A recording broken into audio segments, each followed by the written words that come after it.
some big news. Oh, yes. Out of the East, our neighbors to the East in Iowa City. Iowa Athletic Director Gary Barta announced his retirement effective immediately. Effective August 1. Which is essentially immediately. Yeah. August 1. He took over in 2006. It's very fascinating. Yeah. With everything that's gone on there, with off the field things, the situation with Kirk and Brian Ferentz, the strength coach issues they dealt with. There's just a number of things there.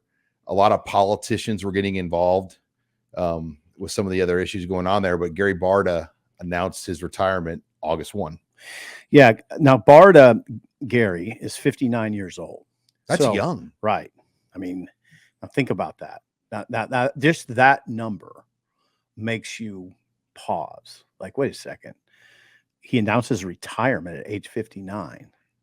59 now is like 49. Right. 10 years, 20 years ago. What you referred to, Sean, politicians, Barta and his athletics department during his time, this is recent years, have settled lawsuits related to gender discrimination, racial discrimination, and Title IX for $11 million over the past 6 years. Now, I'm not, I don't know, I'm not privy to the inside workings of the Iowa Athletic Department, but $11 million in settlements in the last 6 years, that has to factor into any discussion. Now, he did great things too. He was the AD there when they won 4 NCAA wrestling championships. Okay. Their GPA exceeded 3.0 8 years in a row, and they had an 89% graduation rate. But yeah, he was in charge during the time when there were they're not brush fires. Those were forest fires in Iowa. So I don't know. I wonder how that factors into it. And then everybody's going to wonder, how does this affect Kirk Ferentz? These were Barta and Kirk Ferentz are the nation's longest serving AD head football coach duo at one school. Now, and before, you had Bob Stoops and Castiglione. They were kind of the same era, the same year, pretty much, right around the same time. Yeah. And then Stoops retired. Right. That's right, Sean.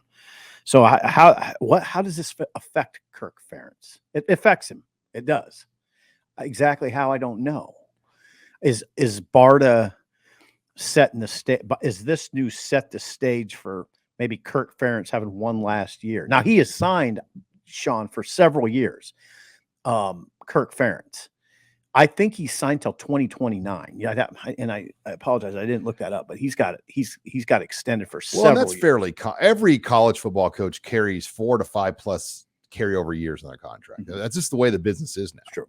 So it's not like you never say, "Oh, he only has 1 or 2." You don't ever let a coach's contract get that deep because of recruiting. Mm-hmm. But yeah, the issue with his son. But God, I think Iowa's going to be pretty good this year. Well, if you ask me right now, and I don't know what those magazines say, you got them in front of you, to pick who's going to win the West. Now it's wide open. Most people are picking Wisconsin. See, I'd pick Iowa. I would pick Iowa. I would pick Iowa too. They added Cade McNamara. They added them from Michigan. Eric All, they tied in from Michigan. They added help up front. I like them. But in McNamara, let's face it, McNamara is the main reason. The second reason, though, is I love it when a coach's back is against the wall like Brian Ferentz. I think that I don't like it for him. It's a lot of pressure on that guy, but for a team that can be really good. When a coach is back against the wall, I can imagine how laser focused Brian Ferentz probably is, right? Knowing that 100, Sean. Everybody in Stipple's new thing is 100%. Oh, he says that all the time. But 100. I mean, everybody is. I mean, you've got the tar and feather and the pitchforks out. Everyone's going after you, and he loves. I mean, the guy played for Iowa. I mean, he loves Iowa, and he's become public enemy number one. It seems like it. Because they've had some inept quarterback play. Well, they've got a good quarterback now. Yeah, Sean, they have, but we've said this, we've talked about this before, but it was up front where they really struggled. Their offensive line did not resemble anything like they're used to at Iowa last year. Well, let's remember, they finally got a tough schedule last year. They had to play Ohio State and Michigan last year. Mm-hmm. And Pitt. Did they play Penn State last year too?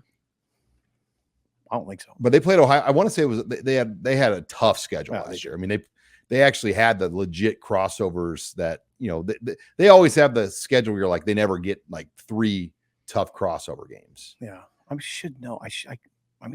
I think they might have played Penn State now that you mentioned it, Sean. Yeah. No, they definitely played Michigan. I watched that game. Anyway, Iowa, Sean, was not Iowa up front. And that was now we'll see what they look like this year. They didn't run the Iowa offense. That's what, if you go back and watch the game against Nebraska, it was like you're watching another program. They weren't running what. So this is why I think they're going to win the West. This is their crossovers. They got at Penn State, Iowa. That's a tough game. But their other crossovers are home against Rutgers, and then they have a home game against Michigan State. So they should go 2-1 in the crossovers. No, they should. Everyone is so. I mean, they went 8-5 last year. It's not like they had a crummy year. No. The Nebraska loss really took some steam out of their deal. They beat Kentucky 21-0 in the bowl game. Yeah, it did. That helped. But they have Utah State, Iowa State, Western Michigan in the non-conference. Mm-hmm. Then at Penn State, September 23rd. So, their schedule is manageable. Minnesota is a home game for them. They're at Nebraska, though, and they're at Wisconsin. Still, I mean, you're gonna have some tough games in the Big Ten always, but yeah, that is definitely a manageable crossover schedule. Michigan State lost, Sean. They lost their starting quarterback, a starting receiver, and a starting corner. People are wondering what's going on. Rutgers is down. They weren't that good anyway, but they're going to go. They're taking a step back. Yeah, their quarterback play has dropped off. I mean, that's a game Iowa's going to be favored by 2 touchdowns. Anyway, Gary Barta, age 59, report surfaced this morning. He announces his retirement effective August 1.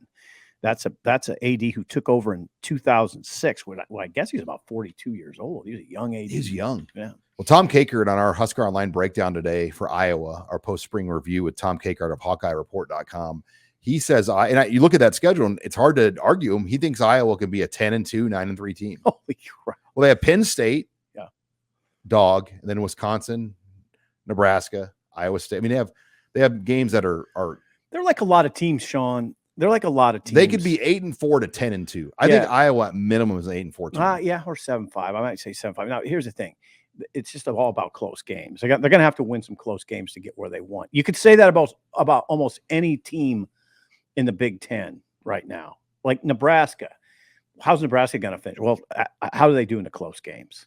Because they're going to play in 7 or 8 really. Well, and people don't want to hear this, but like Nebraska had the lead on Michigan in the fourth quarter. They had the lead on Ohio State when Scott Frost was the coach. They were playing with some of these teams, but they didn't finish. They made the mistakes down the stretch. Well, what does Trev emphasize? What's Matt Rule emphasize? Details. Sean, what I've learned is a lot goes into the conversation of how do you win close games? There's a lot. That's a complicated conversation, but details are a big part of it. And quarterback play, frankly, is a big part of it. But there's a lot of coaching in that too. It's a broad-based discussion, but I think part of the reason Trev was attracted to a coach like Matt Rule is because Rule emphasizes details. Now, you could say, come on, Sip. Every coach emphasizes details. I don't know. I've been around here. Coaches, some are much better at it than others, right? I covered Osborne, and Osborne was a master with the details. I covered some other coaches. I would not say we're masters with them. Osborne was always one step ahead. I mean, just the way, he like the Orange Bowl against Miami. Miami had more talent than they did. Mm-hmm. Ray Lewis, Warren Sapp, but he knew their defense overplayed and slanted hard. Yeah, because they wanted to make the big play. So what did he do? Called those fullback traps to Corey Schlesinger. Mm-hmm. Won him a national championship calling 2 fullback trap plays. Yeah, you're right, Sean. That's a good example. He just recognized those things. I want one more thing here in Iowa because this came out. State Auditor Rob Sand responds to the firing of Gary Barta, retirement, said Gary Barta's departure is a long time coming. The 4 different lawsuits for discrimination that cost Iowa more than $11 million. Discrimination demands accountability. The University of Iowa should publicly release all terms of his departure. Ooh.